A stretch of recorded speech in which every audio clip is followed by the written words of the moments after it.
BoarControl versus Pavel is going to be our next match, and a very important match for the two of these ones as well, where Pavel's looking to get himself a 2-0 score, and BoarControl looking to bounce back from yesterday after he had a game one where there was just absolutely nothing he could have done to influence how that game panned out. You know, sometimes that's just the Bomb Warrior payoff. It's a very powerful deck and does very powerful things.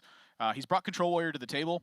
I've been watching a lot of Boar stream lately, as you know I tend to do when anytime there's deck building stuff to be had for this. And he was playing Beast Hunter for a little bit and was mentioning that in that stream, I don't know if he was being facetious or not, I guess in hindsight, where he thought that the Beast Hunter was actually superior to Highlander Hunter, at least via comments. And so that's something that I want to think about for this one because he's brought Highlander Hunter. But I think the big talk of this this week right now is actually Combo Priest, which is we're going to take a look at from BoarControl right now. This deck is super powerful. It's got a balance patch that's coming up.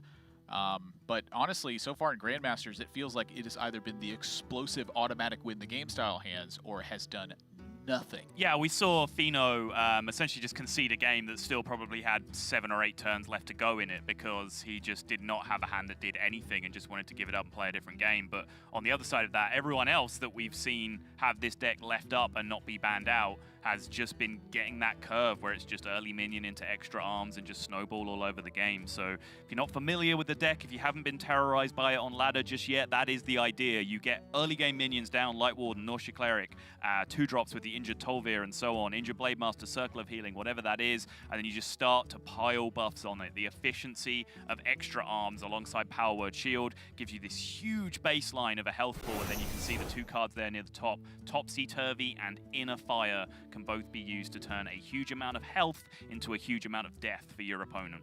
Yep, and we're seeing Warrior Protected and Mage Band on both sides of the equation, and so for BoarControl, it's the Warrior Priest and Hunter going against Pavel with the Warrior Rogue and Holy Wrath Paladin in that Paladin slot, and that continues to be the one deck that I think surprises me the most that it's brought. I think that the timing of this deck is really what ends up making it powerful.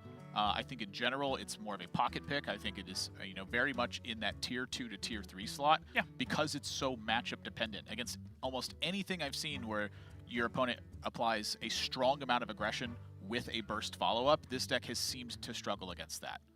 That's very fair. Boar, I think also it's interesting the Boar's gone with kind of the accepted standard tier 1 lineup, I guess. I think most people, if you spoke to them, would agree that these are the 4 best decks in the game, and that's what Boar has just gone with. Because having watched his stream a lot for the new expansion, he's had a lot of hot takes about, this build of Shaman that I'm playing is a lot better than people think. Token Druid, he was saying, was a lot better than people think at one point. Not Quest Token Druid, just Token Druid. So he's definitely had a few spicy ideas cooking over time, but has ended up just defaulting back to just playing the strong stuff. I think it's a good week 1 strategy. You don't know necessarily what everyone else is going to bring. I think we saw a wide variety of lineups here in the first week, and I think trying to take your edge in the deck building in terms of the stronger decks rather than trying to do something fancy is a very good call. It's also a pretty good call to find yourself a nice early game curve when you're going first against Warrior and playing Priest. What about this Psycho Pop? Just getting thrown back? You do really, really, really want extra arms when you're going first. The reason for that is that it allows you to just get out in front of the rush minions coming down on turn 4. If you're able to go 1-drop, and that 1-drop is Nausea Cleric, and you go into extra arms immediately after that, the health that continues to stack on your minion each turn continues to stay out of range of all the removal options from the Warrior on the other side. So I think extra arms when you're going first is a very, very vital card, and I would mulligan for it quite aggressively. Well, he pitched back the Light Warden as well. Yeah. In search for just something better, and he found something better. Well, it's also, the Light Warden is a different equation because it starts with 2 health, so when more arms and extra arms goes down onto it, ends up then with 6, and it can be killed with Restless Mummy, whereas the 3 health base of Nausea Cleric is very different. This is why I watch Boar stream, because I would have asked that same question, and he would have explained it that exact same way. Pavel, that is a nice snip-snap pickup. Being able to coin the Clockwork Goblin into the into the Snip Snap and potentially contest this injured Tolvir, that feels super important this game.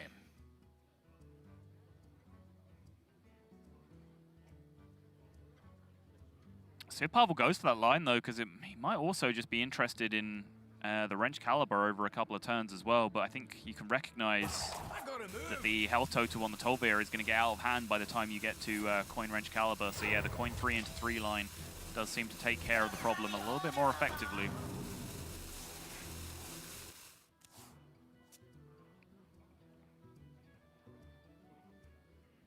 Wow.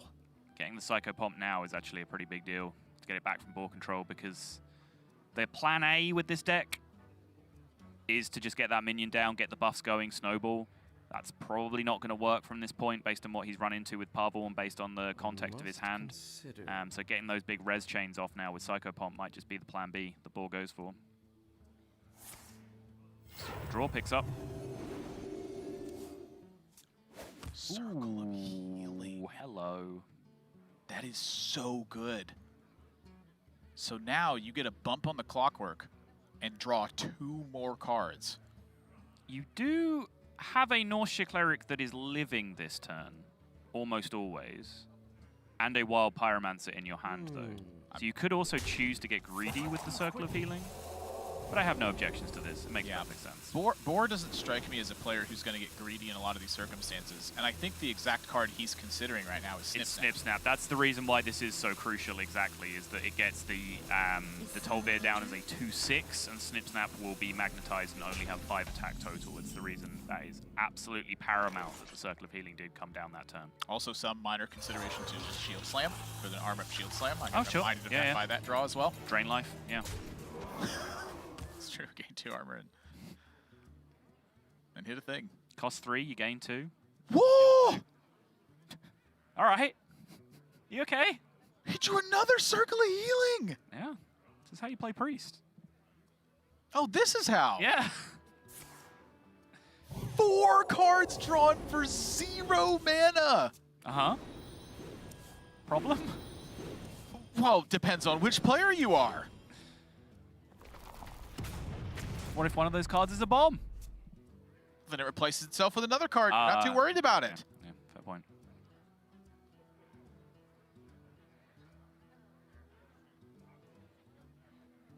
I'm thinking this is double arms. Yeah, Pavel can't brawl yet. Get 7 as a base, 9 as a base. The Clockwork probably does smash into it after that point just to bring it down, but you're not far off just threatening lethal if you go extra arms, more arms this turn. Because he could ritual it back up to 10. Pavel might die here in a couple turns. Chooses to split them. All right, yeah, I like this. I like this, actually.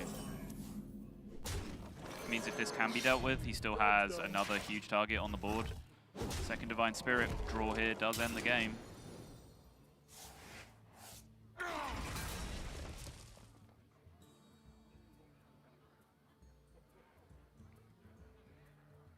Not quite.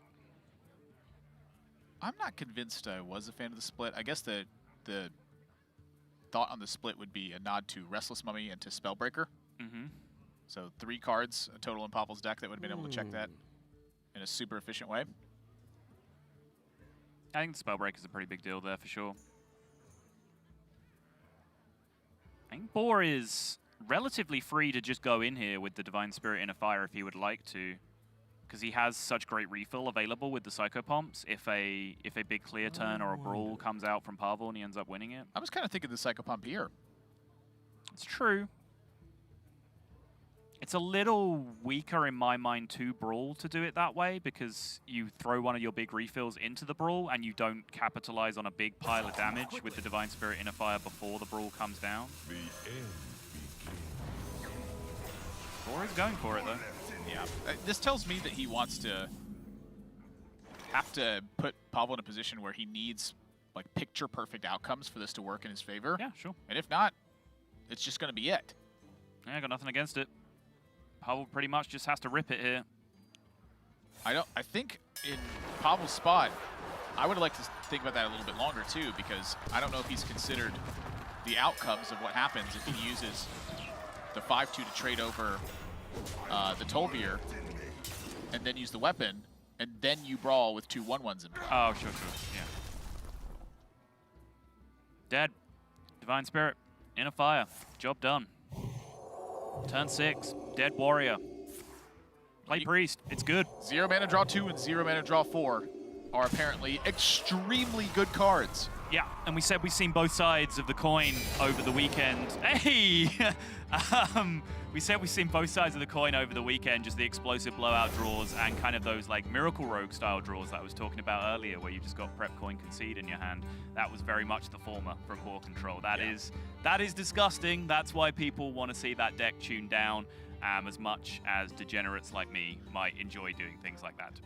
I think this deck is still going to exist. It's probably just going to have to, change a little bit. I mean, every other card in the deck apart from, okay, Armet and Psychopomp have made a difference, but in terms of like the game plan of Divine Spirit, Inner Fire, Kill You, that's been possible with Priest since Classic. But it's only been, extra arms coming in as an option that's really made that such an ability, because you can so consistently land a minion and buff it up and keep it there. So I worry for it personally, even with Armet and Psychopomp being such powerful tools. Yeah. Psychopomp, by the way, I think was a card that was utterly slept on when it was first revealed. Like, I was losing my mind about that card when you, break down, if you apply, a generic Trump value metric to it, even if you just get, a Nausea Cleric off it, it's insane, right? It's a very good card. It's crazy, yeah. Gallon was one of the ones who was preaching to me about how good the card was. And I was like, Gallon, you know that I agree with you. We talked about this with the Evil Miscreant. Yeah, I think it's the different in kind of scale, right? Where, I saw a lot of people going, oh, yeah, this is a pretty good card. But I was losing my mind about it. That's the level that I thought the card was at. Turns out it's just pretty good. It's pretty good, yeah. So with that, we got to go to a quick break. When we come back, we're going to be jumping into game number 2 of Pavel versus BoarControl. And we got 4 matches that are still coming up afterwards. So stay tuned. We got plenty more Hearthstone here for day 3 of European Hearthstone Grandmasters.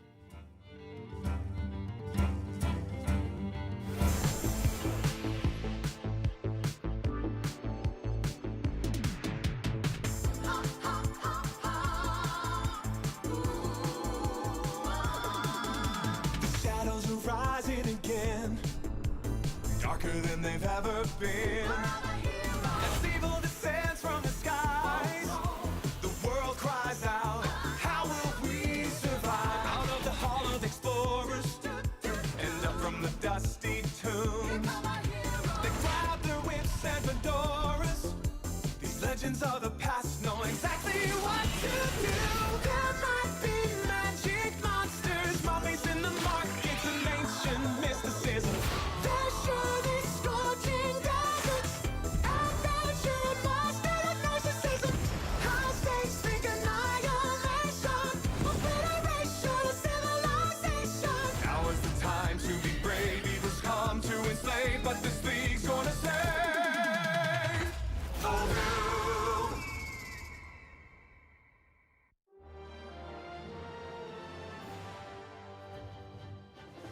My name is James Kostasich. My handle is Firebat. My username is based off the StarCraft player Firebat Hero. I was a fan of him and watched him on Twitch early on in his career, and then just named myself Firebat because I thought it was cool.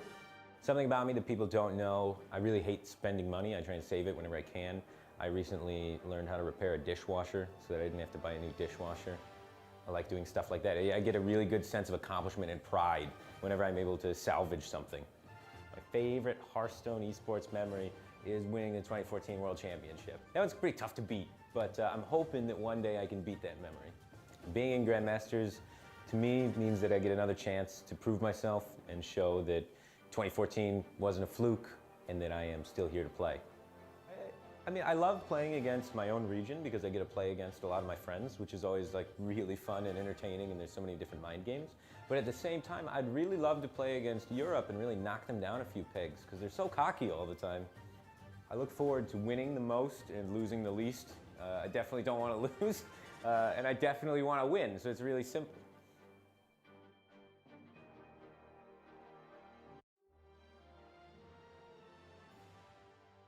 My name is Eddie Liu, formerly Sehun628. Now it's just Eddie plain. My last year I had a pretty successful year, especially since I only played this game for 2 years. I won DreamHack Atlanta. It's only a tour stall, but it meant a lot to me, especially since I was grinding really hard for a win. When I first knew that, I received the email that I got into Grandmaster, I was really excited. I checked my email at 10:30, and I was hyped. I was like, oh my god, is this actually real? I think I'm a very consistent player. I think the X factor for myself is that I hate playing aggro decks, I would say. I'm a very control/anti-control player. I rather outgrind my opponent in resources. I constantly judge myself, oh, is this right? Is what I'm doing correct? And it means a lot. It means a lot to me that if other people are agreeing what I do and what I think. At this point, I just want to make Worlds. I had a pretty good record in tour stop. I think I was at least top 10, if not top 5. I think I was lucky. I think this group is the easier group, and I think I have a good chance getting out of groups.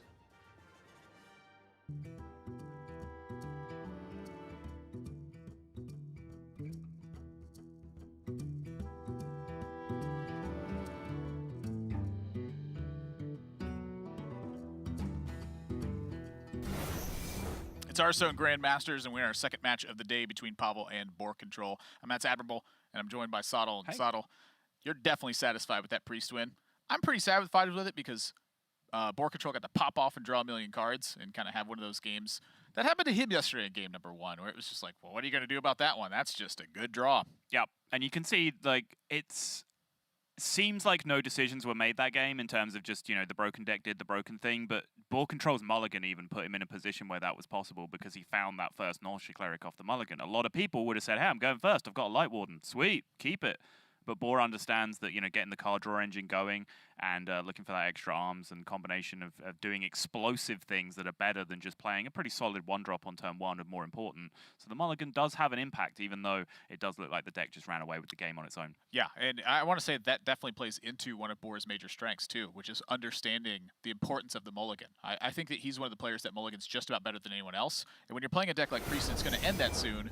You want to have good mulligans. Like, your mulligan's much more relevant. You want to end the game sooner rather than later. And I do want to follow up on that because Boar actually taught me something that I continue to do to this day. When my cards appear for the mulligan, this is what Boar does. He blanks out each of them, regardless of what they are. He X's them out as if he's going to mulligan them away. Then to keep a card, he has to convince himself that he wants to keep it, because generally the idea is most people don't mulligan aggressively enough. They keep cards that they shouldn't. So if you immediately put yourself in that mindset that you're throwing the cards away, you have to convince yourself to keep each card one by one. You're less likely to fall into that trap of keeping cards that you shouldn't. So the opposite of putting a card in your deck that you want to automatically. Yes, okay. Yeah, the opposite of that, yeah. Wow, that's a great opening hand for Pavel. And it's not a great matchup, though, at least classically. I don't know how things have changed with this new build of Control Warrior, which is a little bit more minion-based. BoarControl having those Tomb Wardens in there, the Omegadillos in there. It plays a little bit more into what can Holy Wrath Paladin wants to do, sweep a couple of big boards and just keep pushing damage. But it's still Warrior. It still has that ability to just stack armor on armor and armor and get over the line. Yeah, and so that's really the question for BoarControl is, I think, amount of how much practice has he had in the matchup versus what's actually bringing the win rate to his side of the table. And so when you see him cast turn 1 Omega Assembly here, this is very much the right call. The one thing that I have often expected from BoarControl is to demonstrate a very deep understanding of the matchup. I don't necessarily expect him to be able to outguess every single one of his opponents in terms of bringing a lineup. However, when he gets into a situation, I expect him to know the best thing to do. I think in this matchup, the way you're going to find your win rate is with pretty, consistent aggression throughout, and just skating right above that point where your opponent is able to just blow up all your health with one single Holy Wrath. I think you want to be outside the range of like a true Silver Swing and a Holy Wrath. So being at the 30 mark thanks to armor, I think is a very important measure. Do we ever pick an Iron Fur Grizzly here, Admirable? I am totally in favor of taking an Iron Fur Grizzly here. At the same time, though, I'm in favor of playing the Town Crier with the Hero Power next turn. Right, that's the one thing that's kind of talking me out of it. And it really does depend, right? Do you want to go for minions and pressure and giving your opponent less time, or do you want to start piling up that armor total and giving yourself a little bit of a buffer? Because I think there is still a lot of disagreement in the last metagame about how much you were supposed to focus on just armor game when playing Control Warrior. Or Bomb Warrior even, against Holy Wrath Paladin, and how much you were supposed to focus on just pushing damage and taking away options from the Holy Wrath Paladin by developing onto board and cutting down their health total. I think something else to note as well is that Tomb Warden does a very good job at what I had just mentioned. which is protecting yourself in the late stages from a true Silver Swing and a Holy Wrath for 25. Right. Pavel's going to get through his deck, and he's going to Holy Wrath BoarControl for 25 at some point. How do you protect yourself best in that scenario? His curve is already good. He had a Town Crier to fill up the turn. You don't need to increase that amount of attack. I think you do need to plan out your later stages a bit better. So I like the call at the 2 Warden. Ziliak's found for BoarControl as well, which can play into one of his win conditions in this matchup, which is essentially just to get to 50. You don't have to get to 50, you can just get to an armor total where after the first 25 comes through and hits you, you can put yourself in a position where the Ziliaks can come onto the board magnetized on a mech, and then that healing pushes you back up against 25 again. It's likely that scenario will be available because when your opponent has fired the first Holy Wrath, there's a Baleful Banker on the board that you're then able to rush into with the Ziliaks. The other thing too is that's another thing that 2 Warden plays into is you don't have to hit the 50 mark by the armor. You need to hit the 50 mark by proxy of everything you can do afterwards. Net versus the amount of damage your opponent has. Right, because it takes them 2 turns to execute that. Step 1, be safe from Holy Wrath, True Silver Champion. Step 2, be safe from the second Holy Wrath. Dreamworld, your opponent's hand stalls out so badly they have to use a Holy Wrath just to cycle and get their hand going, and then the equation's much more simple for you to deal with as a warrior player. Something else I've run into a lot with Paladin when I draw exactly Christology and I'm on the coin is I find myself getting clogged on my hand, where my turn 4 looks great because I don't need to coin because turn 3 does stuff, and then it's like so on and so forth, and I end up not being able to cast Prismatic Lens on curve in a lot of situations. Like I'm forced to use the coin the turn I use Prismatic Lens, which didn't actually generate early game for me simultaneously. So I like that Pavel's going with a really aggressive hand expenditure here, and probably looking towards turn 7 to filter out the rest of the 4s that are in the deck. In his hand anyway, because there's a lot of them that are played in here. 2 copies of Equality, Hammer of Wrath, Prismatic Lens, and True Silver Champion, and Consecration. Yeah, it was always kind of a Paladin meme that they just had too many 4-drops that you wanted to play in the deck. So when a neutral 4-drop came out, and everyone was, well, do you play this in mid-range Paladin? Well, probably not, because Paladin already has like 8 4-drops that they want to play in their class anyway. Equality being nerfed just exacerbated that problem as well, because then that falls into the 4 slot as well. Holy Wrath Paladin says, I don't care. Hold my beer. I'm going to play all of them. Yeah.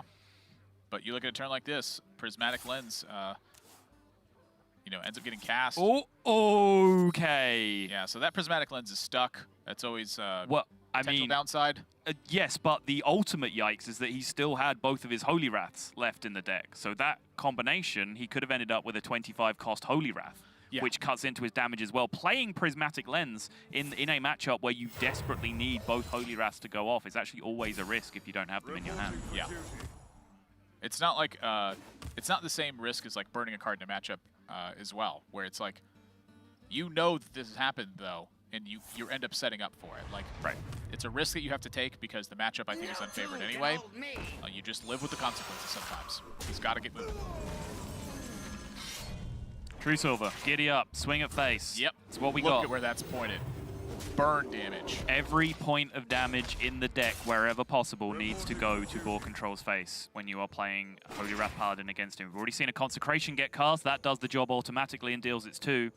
Yeah. True Silver strapped on and hit to the head. I think the big one to consider too is the difference between damage to armor and damage to health total as well. He knows that BoarControl still has Ziliaks somewhere in the deck. So the damage to armor is really the paramount one to control. Like, that's when you want to start that focus happening. Dr. Boom Mad Genius, obviously another big talking point as well as to whether it comes down. Of course, you gain 7 armor for it immediately, but you do, on average, with how often Blast Shield comes up, giving you 7 more, lose out on armor over pressing the hero power every turn. However, it's not quite that simple, because you're not necessarily going to press armor on any given turn. So if you're sitting there with just your normal armor up hero power, when everyone does this sort of equation of normal hero power versus the Dr. Boom, it's based on this assumption that you press armor every single turn, you gain 2 every single turn. That's not quite the case. When you play Dr. Boom Mad Genius, you can actually use these really powerful hero powers, and then when Blast Shield comes up, you can just use Blast Shield on that one turn. So it allows you to be more aggressive while still gaining a comparable amount of armor off the Blast Shields coming up on average, as long as they're kind to you. So I think the thought of, well, you know, you don't want to give up your guaranteed armor hero power by playing Dr. Boom Mad Genius is actually kind of overblown in this matchup. I think playing it a lot of the time does end up being correct. I would tend to wait for turn 9. Oh, for sure. Yeah, I mean, I'm not suggesting jam it on 7. It's just I've heard people say, well, you just don't play it in the matchup at all. And like that to me just sounds silly. I have got by that a couple times, where they hold the Dr. Boom Mad Genius, and I go for the 1-2 punch, and then the Dr. Boom Mad Genius comes down. I'm like, I didn't account for that 7. Rare. Yeah, just the 7 burst. Yeah. Pavel having a problem here with hand size right now. If he goes with Crystal Smith Kangor, the Soup Bender, which every time he restores 3 health to himself, he then draws a card. And Flash Heal, he doesn't actually maximize the potential from those tools. So Pavel with Crystal Smith Kangor and with Soup Bender, I think can be very willing to expend tools like Timeout and start to control this hand size and get it contained into a smaller position so that he can open up that Soup Vendor to draw multiple cards in the same turn and really make headway towards the end of the game. Timeout being used here for Pavel, generally not massively effective in the matchup. It's not something that you really panic about, is having to use those timeouts to set up your guaranteed kill turns at the end. Just using them in sensible positions where they deny a decent amount of damage from the opponent is just usually how you want to do it. 6 is quite a lot for Control Warrior to be facing down against you. Yeah, he's got to just get hand size under control. And right now he's bogged with the Prismatic Lens is stuck, the Shrivala is stuck, the Holy Wrath is stuck, the Baleful Banker is stuck. Those cards are not leaving the hand for quite a while. Yep. I must choose. Boar looking very pained. What now? Clearly unclear on what he wants to be doing this turn. So he's considering hand size containment as well for the future of Omega Devastator. I'm sorry, Omega Assembly. Mega Assembly, yeah.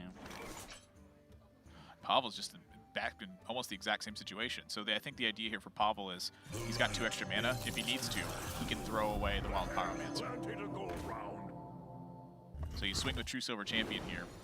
Oh, this is interesting. I assumed he was going to attack the 3/4, so that way he could flash heal himself. But I guess the consideration there, again, would be hand size, and then number 2, you're missing out on damage to armor. Yeah.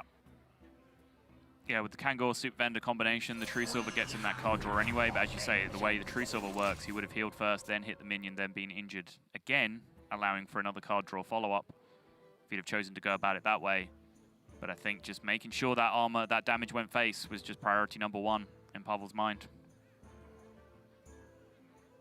And for Boar, having expended the Plague of Wrath meant that Tomb Warden didn't come down. It's largely because he's favoring the armor in that position. Yep. Yeah, since about turn 6 or so, that's been the pattern for Boar's turns. It's been like 4-drop plus armor on 6, 5-drop plus armor on 7, and so forth.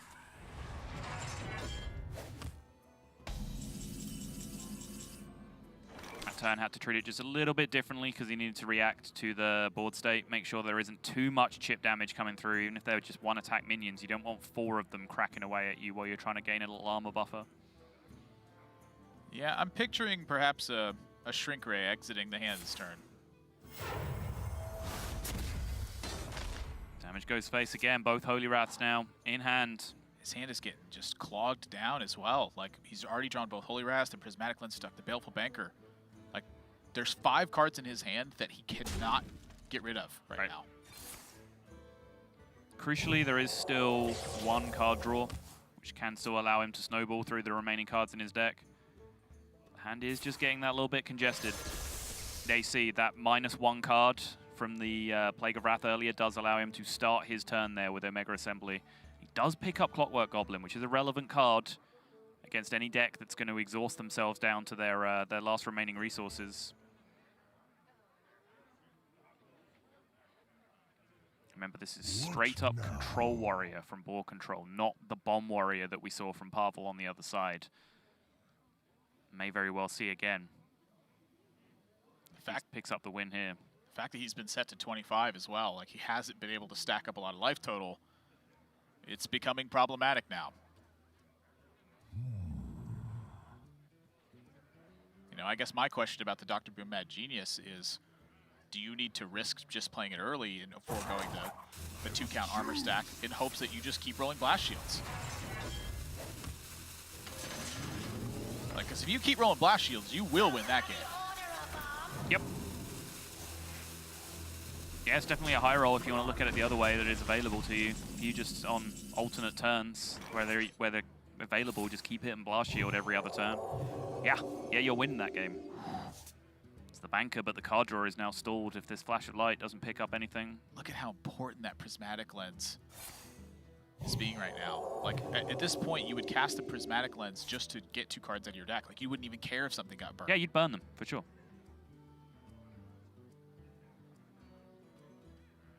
But it still is just honestly good news for Pavel in the situation that he cast it with 2 Holy Wrath still in the deck. I would consider any card that is not Holy Wrath being there and costing 25 a fortunate outcome for Pavel.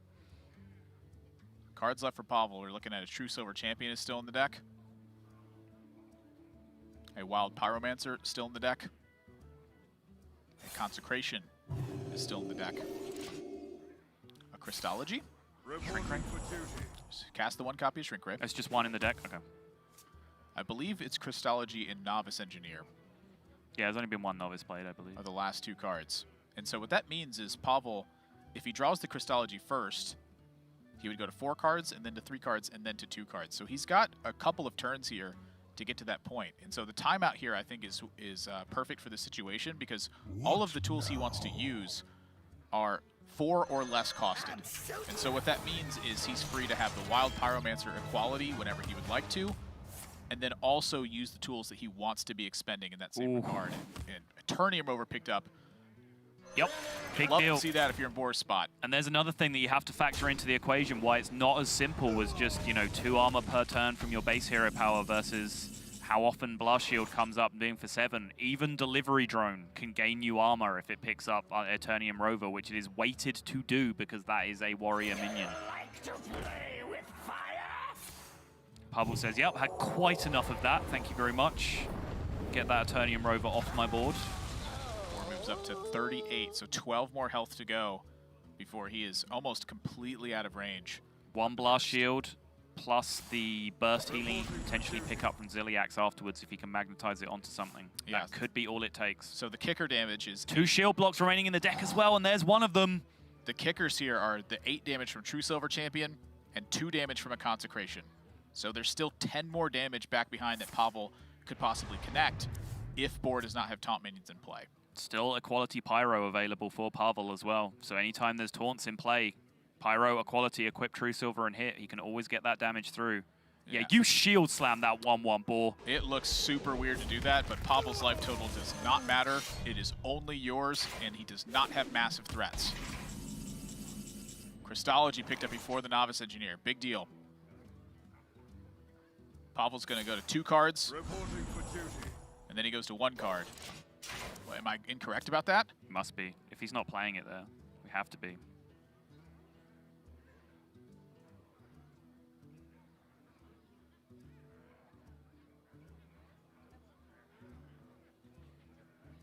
Mega Devastator is a decent pickup because it's that 4 attack mech that he can then get maximum healing with Ziliax from. He's still a little short, currently at 43. And yes, that 7 from Omega Devastator plus Ziliax after the first Holy Wrath comes down, that would end up to 50, but the damage from the Consecration and the True Silvers still have to be factored in. God, such a smart call here from Boar as well. He just wants to find anything that protects his armor. More shield blocks, more Eternium Rovers. It doesn't matter what armor. He would take a Taunt minion, just generic taunt minion. Dr. Boom's scheme. Like, Yeah. I'm not even kidding. Right. Anything generates. Mad Genius again, just to slap the 7 back on again. Yeah. Yeah.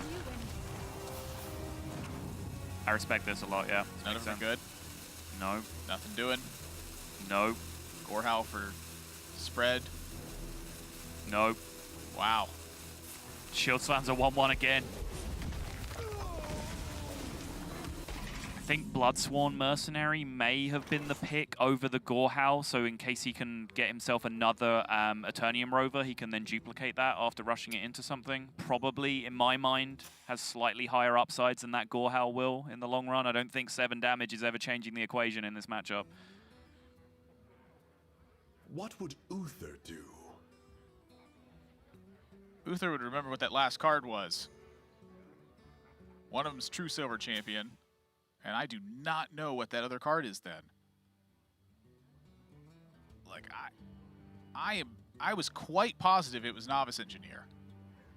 Which path to choose? Nope. It's not. So what did I miss then? I mean, I've been tick marking this down the whole time.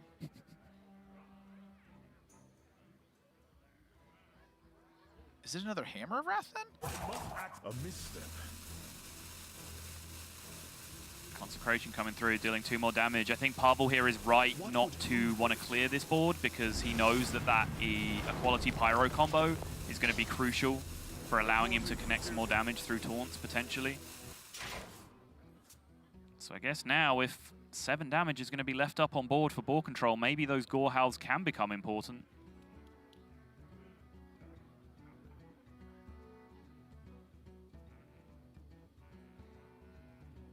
Real delicate balancing act, though. BoarControl does have these taunt minions available.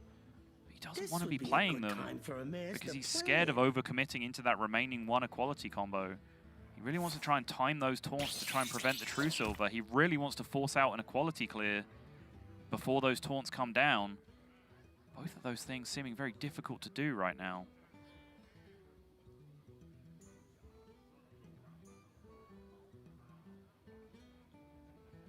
If he drops an Auctioneer on this board, it's possible Pavel has to respect it with the equality clear. Connect space with the Super Collider just to push the 1. I would push the 1 here for sure.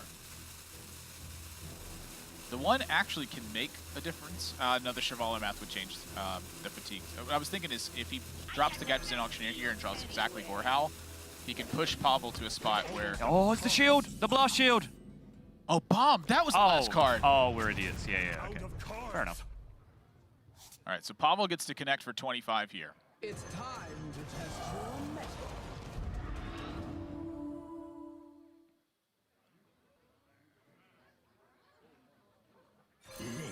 That True Silver being the last card was super important, though. It meant that just is not coming into play alongside this. Right.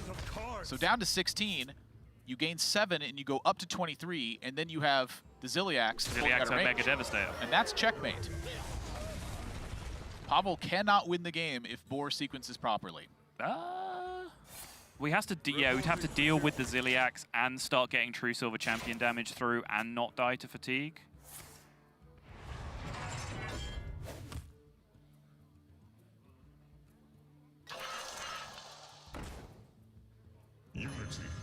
Saving the Omega Devastator for the 2nd copy of Shirvala. Just so there's no way he can lose to a tempo 7-5, just sticking to the board. You clear everything here. You just need to prevent 3 damage from connecting with you. He can't do that, though.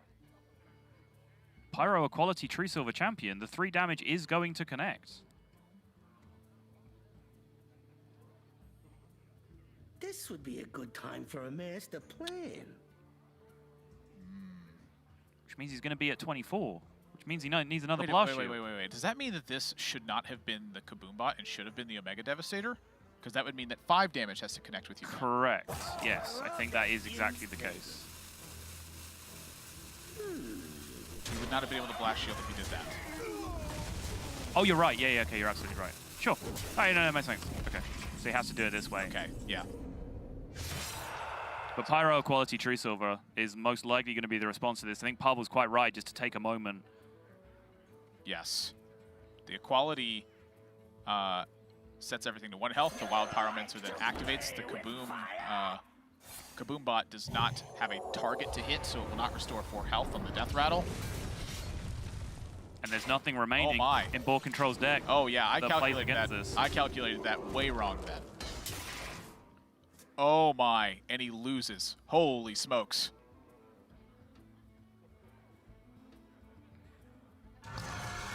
He has one hope, which is that the one remaining prismatic lens card in his opponent's hand is that second copy of Holy Wrath. That's just what he has to play to, and that it costs 25 and is uncast. Oh, come on, the blast shield!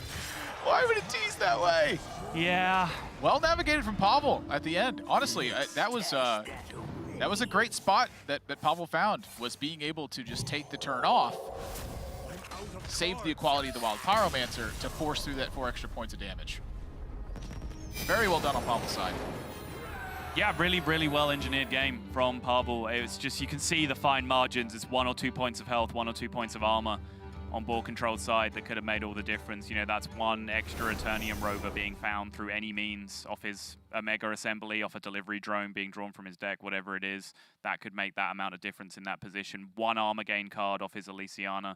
That changes it completely. But of course, the same is also true for on Pavel's side. He did get his hand a little bit stranded in the middle of the game. He didn't progress through as quickly as he could. He did have the turn 1 Christology to kick himself off, but there was that period in the mid-game where his hand just stalled out.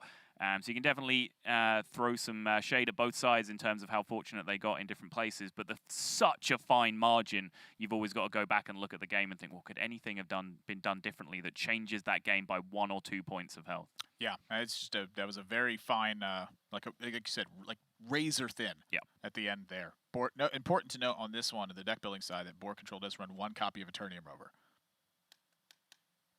Super important card. You're an angry man, aren't you? I'm not an angry man. It's just, it's a freaking Eternium Rover. It's a really good. I'm playing 2 of them. It's a really good card, yeah. But I think that Boar did everything in that situation as he should have, if I recall it correctly. I think there's a chance he could have gotten a little bit more aggressive on turn 8, like with just slamming a 2-Morden, right? Like, you are putting yourself in a position where things are super powerful against you, but at the same time, you're putting Pavel in a position where perhaps he needs to respond a little bit earlier. So a lot of that just comes down to what is Pavel's hand context at that stage of the game. Yeah. You know, if he's got a strong run through of the 2-Mordens, he's able to clear them off and keep drawing cards, like, well, you've just given away a very valuable tool.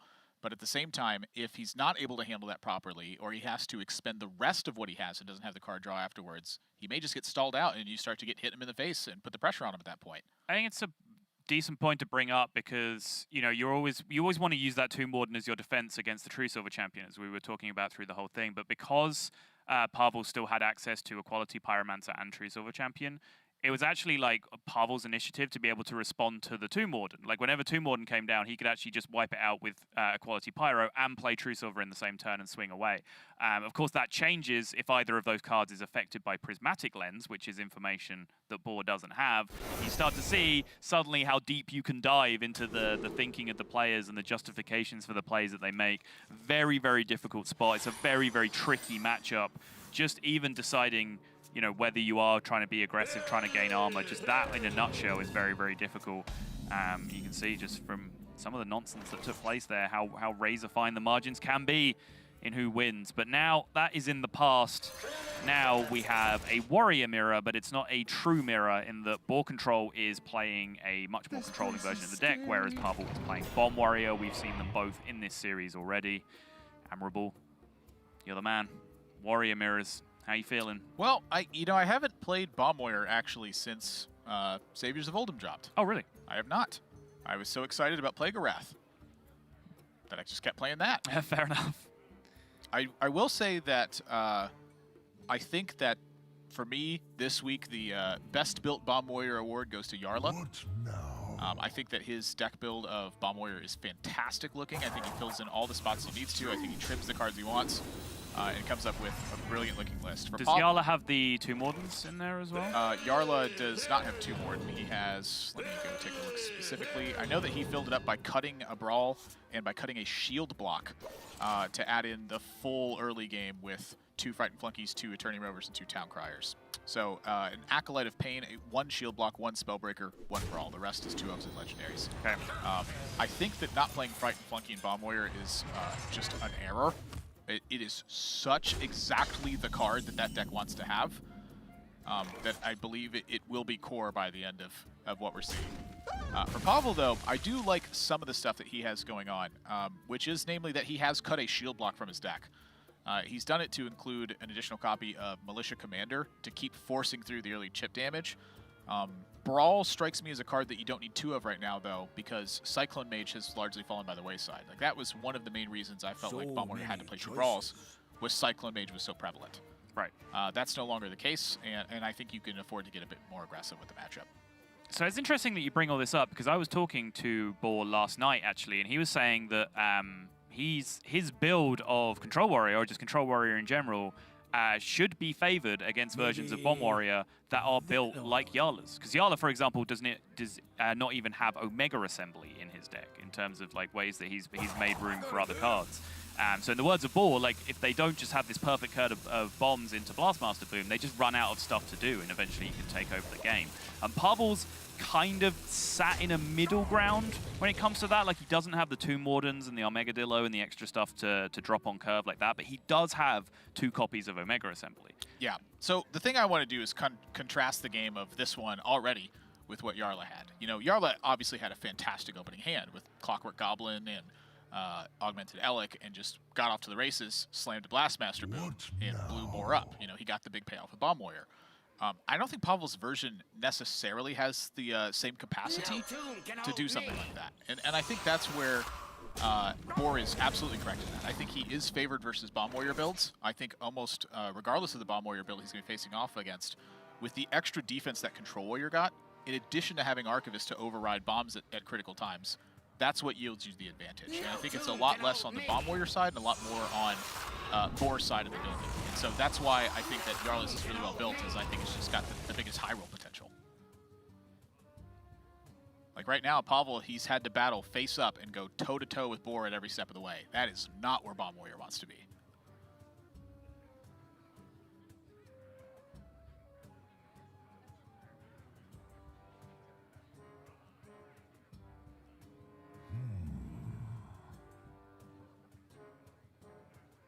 Familiar situation for Control Warrior. All of these cards are better when used reactively, but you have to ask yourself the question about whether getting something in play that can start attacking now is worthwhile to lose out on that potential removal tool later. And I think the equation changes when you don't have Dr. Boom Mad Genius in your hand as well, because if you have Dr. Boom Mad Genius in your hand, you know that all of these cards are insane removal if you get to the point of just turn 7 and dropping it down. If you don't have it, I think getting them on the board and just fighting and making sure you can stave off some pressure makes a lot of sense. No Tomb can hold him. I didn't really have much to add on what you said. It's just spot on. Value trade and shield slam there, as opposed to just double trading into the Omega Devastator. You can see how eager Pavel is to search for tempo here. He may have done it here too. You know, the Armagadillo is already not super exciting for Boar on this turn. I think I would tend to play it with the Ziliax in hand. I think Ziliax is, it's not the most important minion to buff in general, but there are times when that is the case in the matchup, where like just the extra health is desperately what you're going for. I think it just also offers some form of disruption or development or any kind of payoff in the face of Pavel having Dr. Boom Mad Genius in this spot. Like, you need to get something rolling. And if he's not going to play Dr. Boom Mad Genius to clear off the Armagadillo, you're happy with that. If he does play Dr. Boom Mad Genius, you get 2 buffs onto the Ziliax at that point. Yep. And so I think he just has to take the proactive line here of the Armagadillo. Say, you know what, it's not the best, but it's what I got. And get going from there. He's going to clear off this Restless Mummy. So his mind says this 2 armor batters, which I don't disagree with, and that landing Armagadillo on 2 more matters as well. Job done. I think you know what your fate is as soon as you see that coin coming out from Pavel. No real bomb action going on, so it's pretty predictable which version of Boom that's going to be. And Boar gets the immediate payoff, you know, for the greedy Armagadillo keep. To me, this is like such a wonderful setup in the story too, where Boar had the aggressive mulligan in game number 1, got the payoff for it. It's the call he needs to make because he needs to do something more powerful. Yep. In this game, does the exact same thing. He says, you know what, I need to hold this Armagadillo because I need it to be more impactful. Gets the payoff right away. That's how you steal games that you're not always supposed to win, is you make plays that are pretty darn equal face up, and you try to get a bigger payoff for them. Even then, he was considering just waiting further, whether he really had to go for this 6 into 8 curve, because of course Dr. Boom Mad Genius changes the equation. You know, does he need to be just committing stuff to the board for Pavel to be able to essentially turn all his cards on and just activate them, charge them into things, rush them into things, I should say? Is it better to just slow it down and just make Pavel's hand worse by not playing minions for him to rush into? At the end of the day, I think playing 2 5/8 taunts probably overrides that philosophy. Especially when it's too early for Omega Devastator to come into play to really take care of them.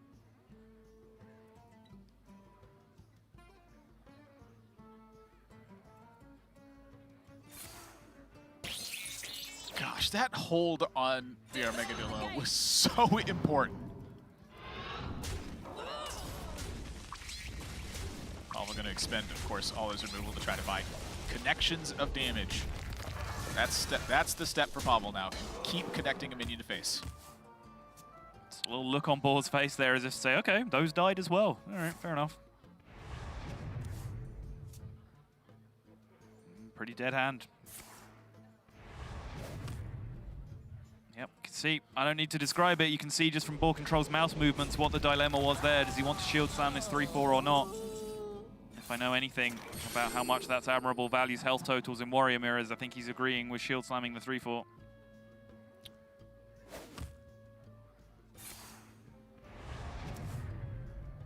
Wow, that's exactly what he was hoping for! But are you at the stage of the game now where you want to wait for Augmented Elec? Like, I don't think that you are at all because... Ah, he just sets it though. There is no weapon removal. Yep. It's free to do that. Interesting. This last turn from Pavel would have gone very differently if I were in his shoes. I would have taken the big things and said, go ahead. Admirable 101. Bigger equals better. Pavel interested in making sure he secures every point of damage as well. I think wise to do so.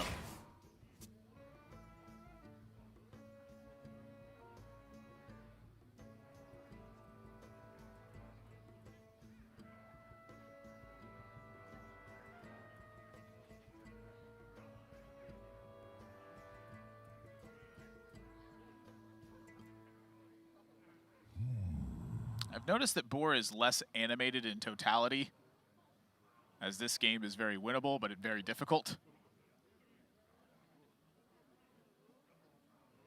It's going to hinge on minor things. Yeah, he usually does wear his emotions on his sleeve while on camera. Does BoarControl? He hasn't looked quite as pained today as we've seen him in the past. Of course, immediately as soon as we say that. He can sense that there's a Brit in the world who's thinking he's not pained enough. The biggest of winces comes out. I must choose.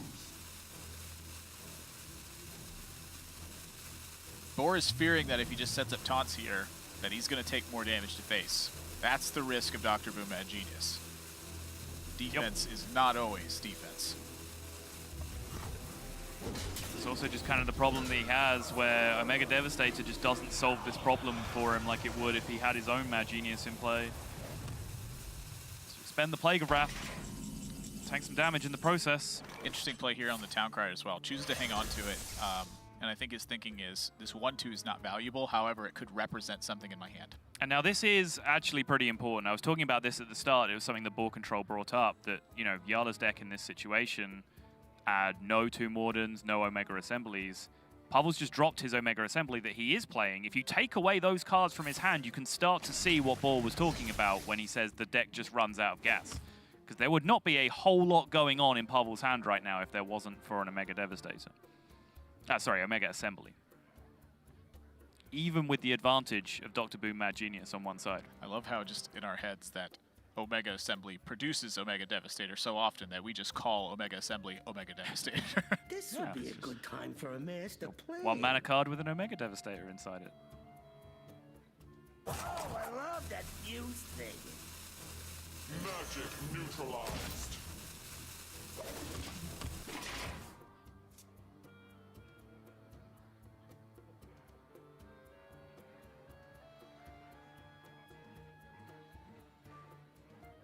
Pavel, as you mentioned, does look like he is very much interested in holding on into a Clockwork Alec. I think that's wise as well. You know, I think one of the ways that he can pressure Boar into using the Elysiana is under the threat of fatigue damage, and at the same time timing it to where if Elysiana isn't used yet, you can empty the deck and then launch all the bombs in at once. You play the Elec, you play Clockwork Goblin, you perhaps play a second Elec or Clockwork Goblin with that, and you swing the Wrench Caliber. Like, you're trying to load up 20 damage to explode at one single time. And so I think given the way that this game has progressed, that is you know, fairly necessary for him to be able to do. I realize I said Clockwork Alec as well, which is kind of a weird Freudian slip, because that is kind of what he's waiting for. He's waiting for the augmented Alec with a Clockwork Goblin with the Wrench Caliber swing. Kind of made sense. Just don't think about it too hard. That's what I literally thought you meant until you looked at me funny. Yeah. I gave Admirable the "I just said something dumb, didn't I" face. And the answer was no, you were accidentally too smart. Yeah. Story of my life.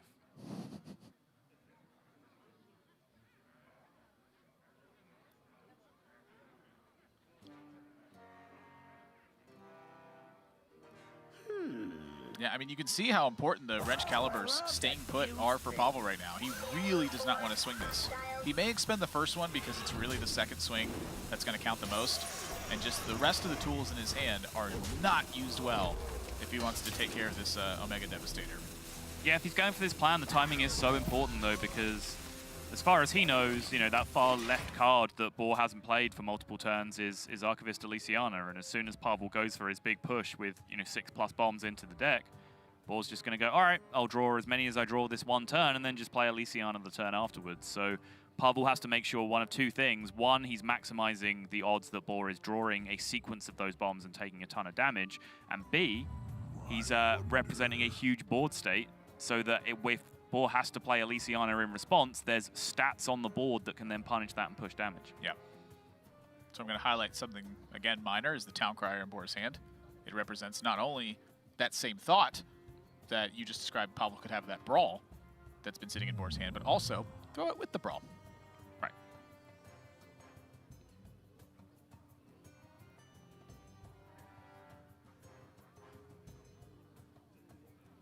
I must choose.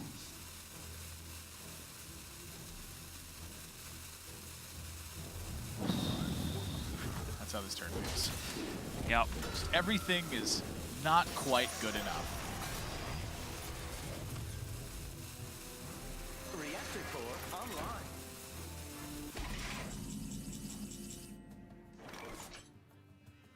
That also could have been something he was waiting for.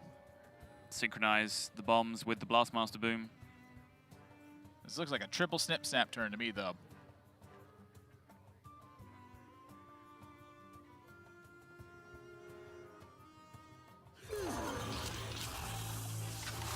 No silence in Boar's deck. That is a massive connection.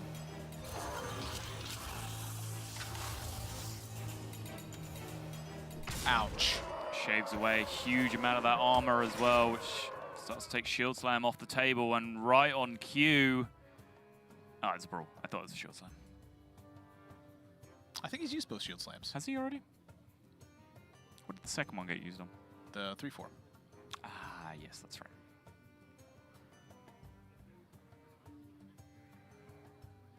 What now? Yeah, the 8-12, serious problem.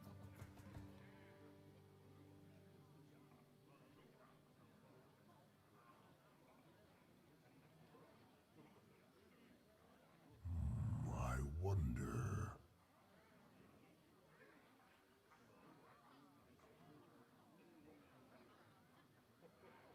I have no idea how you fight this. Yeah, I'm not really seeing a great solution either. That's the solution I saw. Yeah, even with Ziliax being buffed, it's really not enough to get the job done, not to mention all the healing you'd be missing out on using it as a removal tool. So Board just rips it, tries to win the Gambit, does not do so. That is going to end the game awfully soon. Oh, Really nullify boy. stack as well. Yep. Magic neutralized. 12-20. Ow! Pavel just having a little giggle to himself. He's like, yep, you know what? This is my year again. I can feel it. Pavel's back, baby. I'd be giggling because I'm like, this is why people like making big minions. It's just kind of funny. I'm going to say, he's giggling because this is why people like me. Round 2. The 12-20 can't survive that second brawl, I would however. have bet my house on the 12-20 winning that. You could have made me a homeless man just then, Admirable. Well, you should have told me that.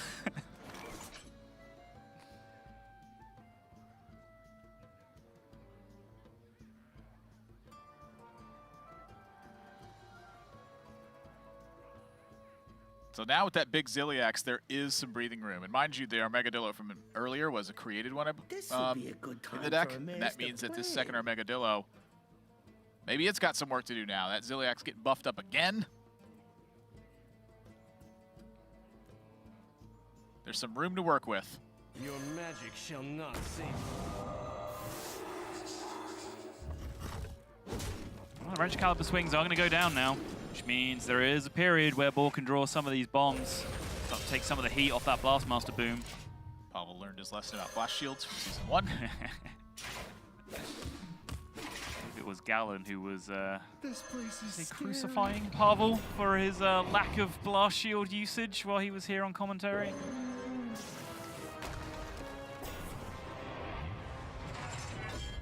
Three taunts in hand. Boom, all of them.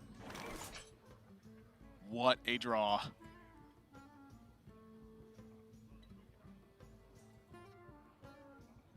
Yeah, keeps the damage going for Pavel. That's important right now. Pavel's just connecting a lot of damage from minions. That is such a drastic difference in this game. And it's so much because Boar has failed to draw his Dr. Boom Mad Genius in the top third of his deck right now. Top 2/3 of his deck. I'm sorry, yes, top 2/3 of his deck, excuse me. It's such a necessary tool just simply to fend off your opponent's setups to do this. Yep.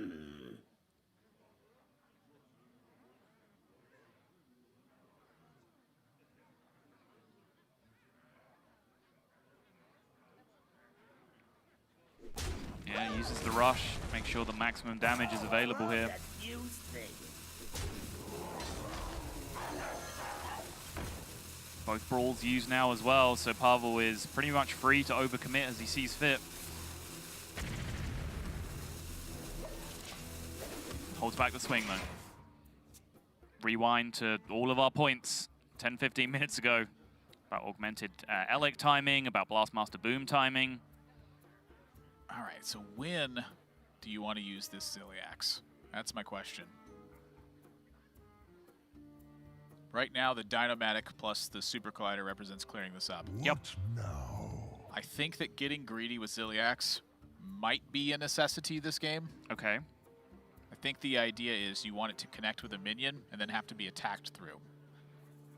It's tough to let your life total dwindle that low for it to actually get a double restore and make it impactful. You're already facing down a number of bombs in the deck. You haven't seen an Elec yet. There's another Wrench Caliber equipped. Like, how much lower can you get with this where you don't just, you know, have 30-40% to die the next turn? It's a true story, but, you know, I'm looking at no Dr. Boom Mad Genius in play, and I'm looking at no Elysiana in hand to override bombs. And so both of those factors adding up, this is a situation I have rarely been in.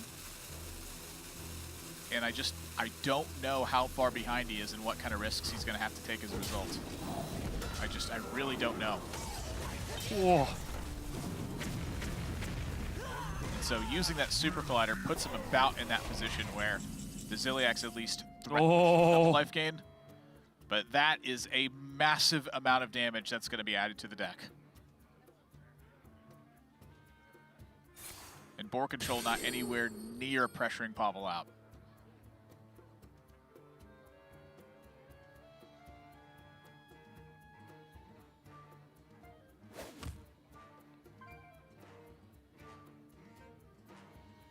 Could also see the Blastmaster Boom come down here. He does have 2 Brawls and a Warpath in his own hand, so like there's the potential that those bombs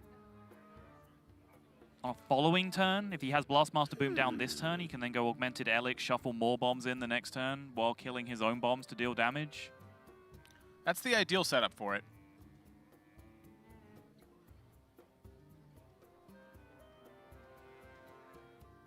Oh, I love that fuse thing. You go bombs right now, though. Somebody order a bomb.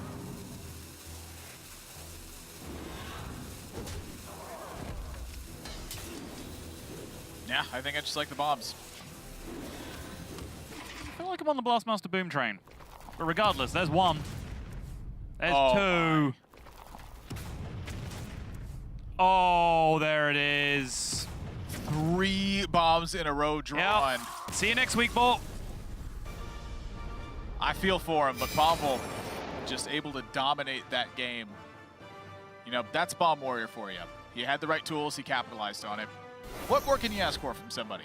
Yeah, and unfortunately, it's been the story that BoarControl has been on the losing side of in both of his series so far. Just Bomb Warrior kind of doing Bomb Warrior things and him getting run over. That was not to the degree that he faced down against Yarla, where there was really just nothing he could do. It was a complete snowball and a dream curve into a very, very quick kill for the Bomb Warrior. That was just kind of that opposite slow grind Chinese water torture kind of game where because, you know, Omega Assemblies and Blastmaster Boom, Dr. Boom Mad Genius were only available on one side of the board. You saw Boar's resources slowly dwindling while Boar's just slowly increased, and then eventually that turned into not having any defensive options to be able to put up himself, and Pavel turns that resource advantage just into tempo and damage. Big burst combo with the bombs at the end. Yep, just a volatile matchup when the cards that you need are not there. Pavel sounds like he's ready for an interview. Pavel, can you hear us? Yes, I can hear you. Hey, congratulations on your win here today. A major difference from Season 1 to Season 2. Talk to me about changing over in seasons and with relegations at stake, how this season is stacking up for you. What's your motivation in this one? Are you aiming for first, or are you good enough with just putting up a strong performance here in Grandmasters? That's what happens when you don't play Nomi Priest. As I said yesterday, my goal not only to not get last, but also my goal is to get top 4 so that I qualify to global finals. And after I come back to my home, I'm gonna prepare a lot to do as well as possible. So I want to ask you, I saw Amnesiac tweet last night that he felt as motivated with Hearthstone as he has in a long time, and obviously you're off to a very strong start again this season as well. Like, can we see the Pavel Amnesiac run back at BlizzCon this year? Is that going to happen? Can we make that happen? I don't know. I mean, I'm gonna try my best, and hopefully we'll make it to BlizzCon. I mean, it's Hearthstone, everything can happen, but I'm just gonna focus on things that I can control and just try to play as well as possible, and let's see where it's gonna take me. And so with this balance patch that's coming up, you mentioned that you're not at your house right now. I'm curious how the preparation schedule is going to look with a balance patch coming into play, and then also you traveling at the same time. How are you going to balance that? I'm just gonna start preparing the next day after I arrive to home. I actually don't even know when balance patch arrives. Is it tomorrow? I have no idea. Sometime next week. Probably Monday or Tuesday, right? I figured you would have a track of that. Oh, great. Sometime next week I'm going to prep. Well, all right, Pavel. A pretty big turnaround from last season in your opening week, and I think that the opening weeks definitely set the tone for how the season's going to look. So congratulations on your 2-0 this week, and I'm looking forward to seeing what you can have in the following. Thank you. I just really want to see him Zephyrus a polymorph against Amnesiac at BlizzCon. Like, is that bad? Am I a bad person? I just really want to see that happening. I wanted to see him generated off something way different than Zephyrus. Sure. It would be quite poetic, though. Yeah. Also acceptable. Yeah, I just want to talk about yesterday when you said it seemed like he was up to something. Like felt like he was maybe mob boss or something. That particular vibe I got from there, now I think he's up to something. I'm telling you. He's an evil genius. He has a plan for world domination. It involves shuffling one bomb into your deck at a time. And going from there. Yep. So that's our second series in the